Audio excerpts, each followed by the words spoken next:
ओम शांति। आज 22 अगस्त 2022। आज के शरीरवाणी की मुख्य पंक्तियाँ हैं। मीठे बच्चे, तुम उठते बैठते सब कुछ करते चुप रहो, बाप को याद करो तो वर्षा मिल जाएगा। तुम उठते बैठते सब कुछ करते चुप रहो, बाप को याद करो तो वर्षा मिल जाएगा। इसमें गीत, कविता आदि की भी दरकार नहीं है। प्रश्न है, बाप को लिबरेटर कहने से कौन सी एक बात सिद्ध हो जाती है? उत्तर है, जब बाप दुखों से या 5 विकारों से लिबरेट करने वाला है तो जरूर उसमें फंसाने वाला कोई दूसरा होगा। लिबरेटर कभी फंसा नहीं सकता। उसको कहा जाता है दुख हरता सुख करता, तो वह कभी किसी को दुख कैसे दे सकते हैं? जब बच्चे दुखी होते हैं तब उस बाप को याद करते हैं। दुख देने वाला है रावण। रावण माया श्रापित करती है, बाप आते हैं वर्षा देने। गीत है, जो पिया के साथ है उसके साथ ज्ञान की बरसात है। ओम शांति। इस ज्ञान मार्ग में गीतों, कविताओं, डायलॉगों आदि की जरूरत नहीं है। ये सब भक्ति मार्ग में चलता है। यहाँ तो है समझ की बातें। हर बात बुद्धि से समझना है और है भी बहुत सहज, यानी ये ज्ञान बहुत सहज है। एक भी पॉइंट से मनुष्य पुरुषार्थ करने लग पड़ते हैं। गीत सुनने की व कविता बनाने की कोई ज़रूरत नहीं है। गृहस्थ व्यवहार में रहना है, धंधा दोरी करना है। बाप कहते हैं वह सब करते तुम मेरे से वर्षा कैसे ले सकते हो? वह समझाते हैं उठते बैठते सब कुछ करते चुप रहना है, अंदर में विचार चलता रहे। बाप ने समझाया है, बात बिल्कुल सहज है समझने की। नई दुनिया को पुरानी दुनिया होने में समय लगता है, फिर पुराने से नए बनने में इतना समय नहीं लगता है। बच्चों को समझाया गया है भगवान नई सृष्टि रचते हैं, फिर पुरानी होती है। सुख और दुख की दुनिया बनी हुई जरूर है, परंतु सुख कौन देते हैं, दुख कौन देते हैं, ये किसी को पता ही नहीं। बनी बनाई भी जरूर है। इस चक्र से हम निकल नहीं सकते। उसको कहा जाता है ड्रामा। नाटक के बदले ड्रामा कहना अच्छा लगता है। नाटक जो होता है उसमें बदल सदल हो सकती है। कोई को निकाल सकते हैं, कोई को ऐड कर सकते हैं। आगे नाटक थे, बाइस्कोप तो अब निकले हैं। बाइस्कोप में जो फिल्म शूट हुई वही रिपीट होगी। यह बाइस्कोप निकाला है। इस ज्ञान को भी इस द्वारा पूरा समझने के लिए नाटक में फ़र्क हो जाता है, बाइस्कोप में फ़र्क नहीं हो सकता। ये एक स्टोरी है नई पावन दुनिया और पुरानी पतित दुनिया की। सिर्फ मनुष्यों को ये पता नहीं कि ड्रामा की आयु कितनी है। बहुत लंबी चौड़ी आयु देती है। मनुष्य तो कुछ भी समझ नहीं सकते। नई दुनिया में कितने समझदार, धनवान, पवित्र थे, सर्वगुण संपन्न थे। बाबा आज ऐसे क्यों समझा रहे हैं कि बच्चे भी जाकर ऐसे भाषण करें? भारत की पहले पहले महिमा करनी चाहिए। भारत को ऐसा किसने बनाया, वह भी महिमा निकलेगी। परमपिता परमात्मा की, जिसको सब याद करते हैं। याद क्यों करते हैं? क्योंकि पुरानी दुनिया में दुख बहुत है। दुख देने वाले 5 विकार ही हैं।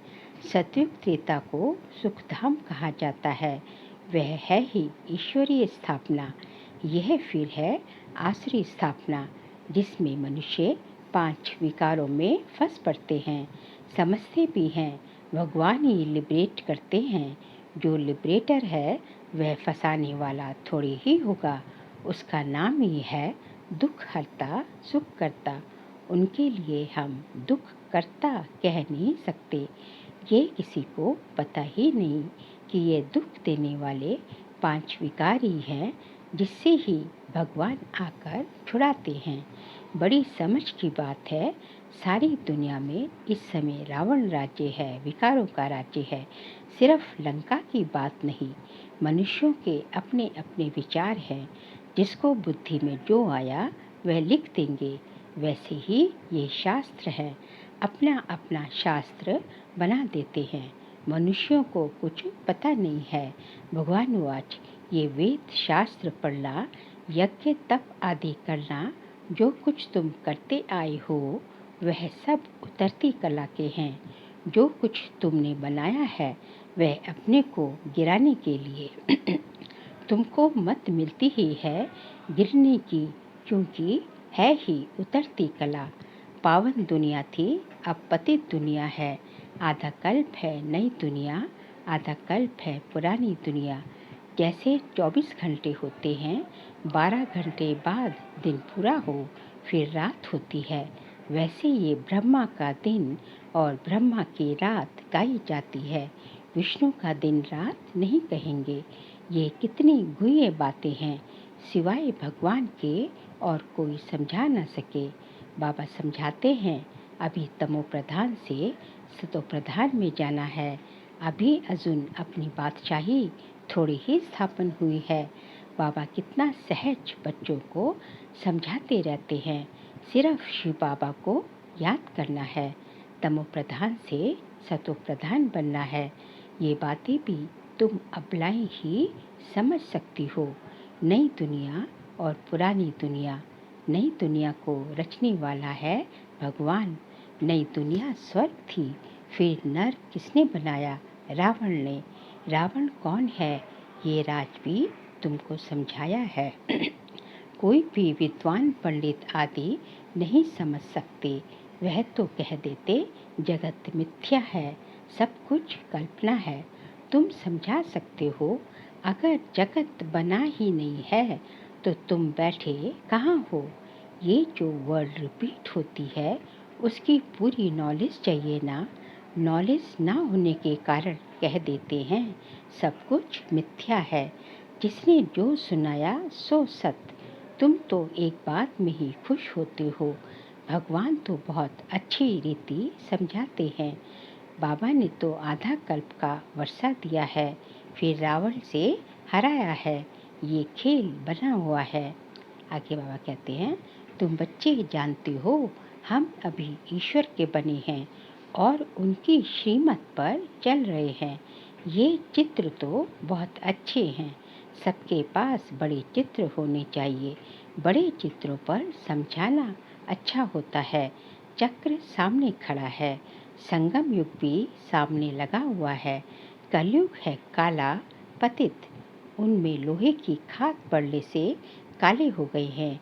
भारत कितना गोल्डन एज था, अब फिर इनको आयरन एज से चेंज होना है। उनकी स्थापना, इनका विनाश होना चाहिए।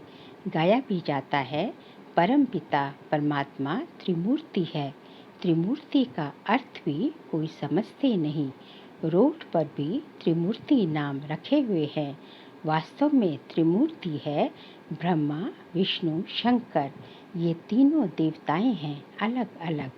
इन सबसे ऊंच से ऊंच है परम पिता परमात्मा शिव, जो कि करण करावनहार है। उनको गुम कर दिया है। देवताओं से भी ऊपर तो वह निराकार भगवान ही है।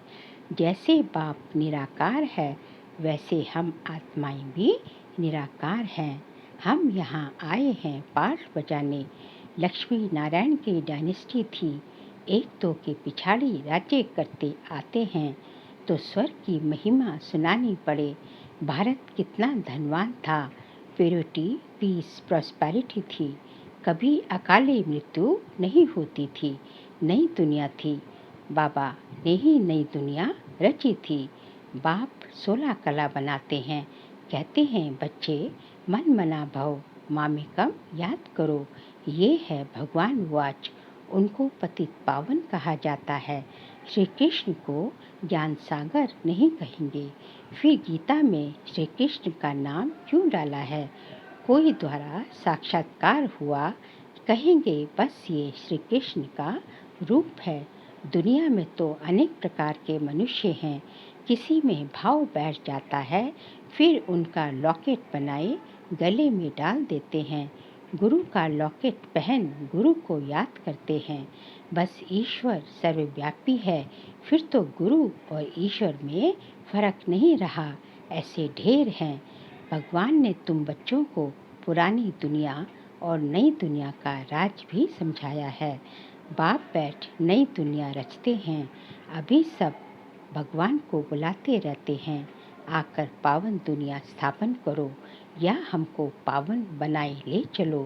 धाम है दो, निर्वाण धाम और सुख धाम। सन्यासी तो मुक्ति के लिए नॉलेज देते हैं, जीवन मुक्ति के लिए दे नहीं सकते। तुम देवी देवता धर्म वाले हो, जो पुजारी बने हो फिर पूज्य बनना है।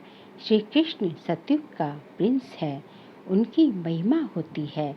कुमार कुमारी की ही महिमा होती है, क्योंकि पवित्र हैं। नहीं तो श्री कृष्ण से राधे की महिमा ज़्यादा होनी चाहिए, परंतु ये किसको मालूम नहीं। पहले राधे फिर कृष्ण क्यों कहते हैं? राधे कृष्ण, कृष्ण राधे मुश्किल कोई कहेंगे। समझते हैं बच्चा वर्षे का हकदार बनते हैं। इसलिए श्री कृष्ण की महिमा ज़्यादा है। यहाँ तुम सब हो बच्चे। आगे बाबा कहते हैं, भगवान कहते हैं जितना पुरुषार्थ करेंगे उतना अपने लिए ही ऊंच पद पाएंगे। कल्प कल्पांतर के लिए बाबा आत्माओं से बात कर रहे हैं। पुरुषार्थ से तुम ऊंच पद पा सकते हो। विलायत में बच्ची पैदा होती है तो खुशी मनाते हैं। यहाँ बच्चा पैदा हो तो खुश होते हैं। हर एक की रस्म अपनी अपनी है, तो बच्चों की बुद्धि में अब बैठा है कि बाबा वर्षा देते हैं, फिर श्राप माया देती है। वह गॉडफादर स्वर्ग का रचयिता है। श्री कृष्ण के लिए कभी कह ना सके, परमात्मा ही नर को स्वर्ग बनाते हैं। सहज ज्ञान और योग वही सिखलाते हैं। ऐसे ऐसे भाषण तुम कर सकते हो। गीता में श्री कृष्ण का नाम डाल खंडन कर दिया है। गीता का भगवान निराकार परमात्मा है, ना कि श्री कृष्ण। श्री कृष्ण तो रचना है, उनको भी वर्षा भगवान से मिला। वह कैसे, आओ तो समझाएं। ऐसे बातें बाबा जो है सर्विस के पॉइंट्स बता रहे हैं।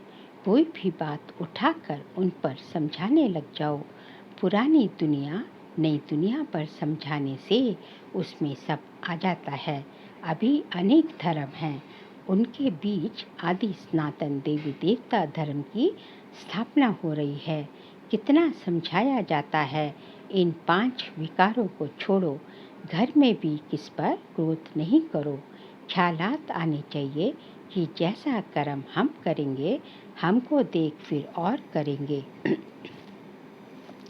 मैं विकारी बनूंगा तो मुझे देख और भी विकारी बनेंगे।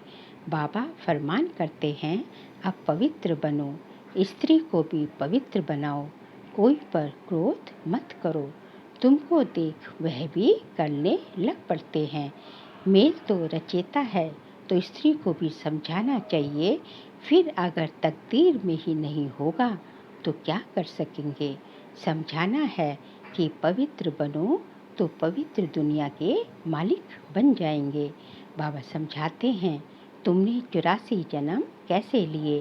पहले तुम सतो प्रधान पावन थे, फिर रजो तमो बने हो। अब फिर तुम मुझे याद करो तो पावन बन जाएंगे। गीता के वर्शंस ही भगवान कह रहे हैं। गीता के वर्जन्स ही भगवान कह रहे हैं। गीता में श्री कृष्ण का नाम डालने से उनकी सारी जीवन कहानी खत्म हो जाती है। समझाने की भी हिम्मत चाहिए। बाबा समझाते रहते हैं, बहुत बच्चे समझते हैं हम तो शिव बाबा को ही मानते हैं, उनसे ही कल्याण होना है। भूल करते हैं तो बाबा इशारा देते हैं, परंतु कई बच्चे लून पानी हो जाते हैं। लून पानी थोड़ी ही बनना है, आपस में लून पानी होते हैं मतलब लड़ाई झगड़ा करते हैं। समझाया जाता है कि ऐसे नहीं करो, कोई तो ऐसे हैं जो एक दो का रिगार्ड भी नहीं रखते हैं, अपने से बड़ों को भी तुम करके बात करते हैं। सेंसिबल बच्चों को सर्विस का बहुत शौक होना चाहिए। फलाना सेंटर खुला है, हम उन पर जाकर सर्विस करें। बिगर कहे जो करे सो देवता, कहने से करे वह मनुष्य, कहने से भी ना करे तो अच्छा। मीठे मीठे सीख लेते बच्चों प्रति माता पिता बाप दादा का याद प्यार और गुड मॉर्निंग। रूहानी बाप के रूहानी बच्चों को नमस्ते। हम रूहानी बच्चों की रूहानी बाप दादा को नमस्ते नमस्ते नमस्ते। सार के लिए पॉइंट्स है, सदा ये बात याद रखना है कि जो कर्म हम करेंगे हमें देख और भी करने लग पड़ेंगे। इसलिए कभी भी श्रीमत के विपरीत विकारों के वश हो कोई भी कर्म नहीं करना है। सर्विस का शौक रखना है, बिगर कहे सेवा में लग जाना है। कभी भी आपस में लून पानी नहीं होना है। आज का बाबा का वरदान है हम बच्चों प्रति, एवर रेडी बन हर परीक्षा में रूहानी मौज का अनुभव करने वाली विशेष आत्मा भव। एवर रेडी बन हर परीक्षा में रूहानी मौज का अनुभव करने वाली विशेष आत्मा भव। संगम युग रूहानी मौजों में रहने का युग है, इसलिए सदा मौज में रहो, कभी भी मूंझना नहीं है। कोई भी परिस्थिति या परीक्षा में थोड़े समय के लिए भी मूंझ हुई और उसी घड़ी अंतिम घड़ी आ जाए तो अंतमति सोगति क्या होगी। इसलिए सदा एवर रेडी रहो। कोई भी समस्या संपूर्ण बनने में विघ्न रूप नहीं बने। सदा ये स्मृति रहे कि मैं दुनिया में सबसे वैल्यूबल विशेष आत्मा हूँ। मेरा हर संकल्प बोल और कर्म विशेष हो, एक सेकंड भी व्यर्थ ना जाए। आज का स्लोगन है, श्रेष्ठ कर्मों का खाता जमा करते चलो तो विकर्मों का खाता स्वतः समाप्त हो जाएगा। श्रेष्ठ कर्मों का खाता जमा करते चलो तो विकर्मों का खाता स्वतः समाप्त हो जाएगा। बाबा कहते हैं कि यदि आप श्रेष्ठ कर्मों का जो है पुण्य कर्मों का खाता जमा करते जाएंगे तो अपने आप ही जो है आपके विकर्म जो है स्वतः ही जो है समाप्त होते जाएंगे।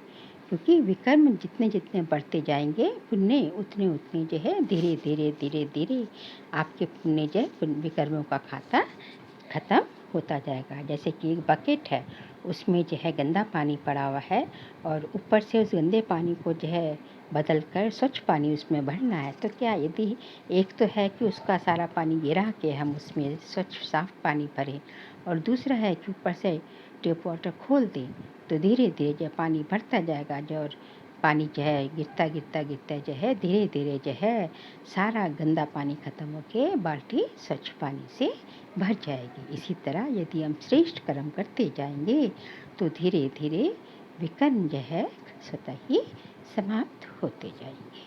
अच्छा, ओम शांति।